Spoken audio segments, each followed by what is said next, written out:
Flight में air hostess का offer ठुकराना पड़ गया भारी। पहले एयरपोर्ट पर 9 दिन चला पूछताछ का सिलसिला, फिर हुआ अरेस्ट।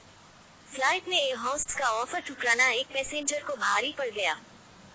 फ्लाइट लैंड होने से पहले एयर होस्टेस ने कुछ ऐसा की कि पहले इस पैसेंजर से 9 दिन लंबी पूछताछ चली और फिर उसे गिरफ्तार कर लिया गया।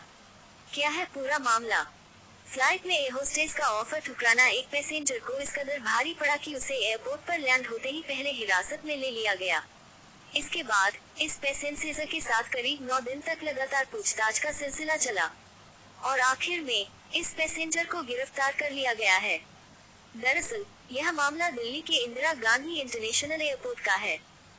9 दिन लंबी पूछताछ के बाद और जिस पैसेंजर को गिरफ्तार किया गया है वह मूल रूप से युगांडा मूल का नागरिक है। सीनियर कस्टम अधिकारी के अनुसार इस मामले की शुरुआत होती है शारजाह से नई दिल्ली के लिए रवाना हुई जीनो-463 फ्लाइट से। शारजाह से यह फ्लाइट रात्रि करीब 11:15 बजे टेक ऑफ हुई।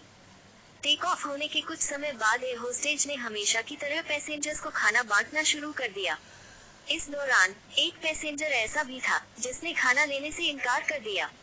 करीब 5 घंटे लंबी इस फ्लाइट में इस पैसेंजर ने नहीं कुछ खाया और नहीं कुछ पिया। बस यहीं से एयर होस्टेस को शक हो गया।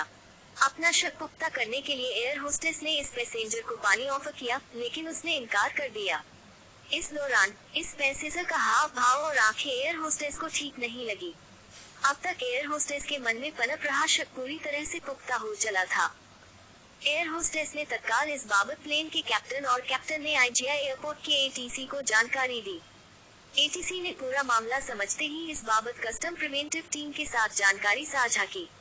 जानकारी मिलते ही कस्टम प्रिवेंटिव टीम एक्टिव हो गई। वहीं सुबह करीब 4:30 बजे फ्लाइट लैंड होते ही इस पैसेंजर को हिरासत में ले लिया गया। हिरासत में लेते ही इस पैसेंजर ने स्वीकार कर लिया कि उसने ड्रग्स के कैप्सूल्स इनहेल किए हुए हैं, जिसके बाद इस पैसेंजर को सफदरजंग हॉस्पिटल में भर्ती कराया गया। डॉक्टर्स की देखरेख में इस यात्री के पेट से करीब 13 कैप्सूल्स निकाले गए। कैप्सूल्स की जांच में उसके भीतर से 357 ग्राम कोकीन बरामद की गई है, जिसकी अंतर्राष्ट्रीय बाजार में कीमत करीब 5.36 करोड़ रुपए आंकी गई है। इस बरामदगी में कस्टम अधिकारियों और सफदरजंग हॉस्पिटल के डॉक्टर्स को करीब 9 दिन का समय लगा। फिलहाल युगांडा मूल के इस विदेश नागरिक को ड्रग्स तस्करी के आरोपी में गिरफ्तार कर लिया गया है।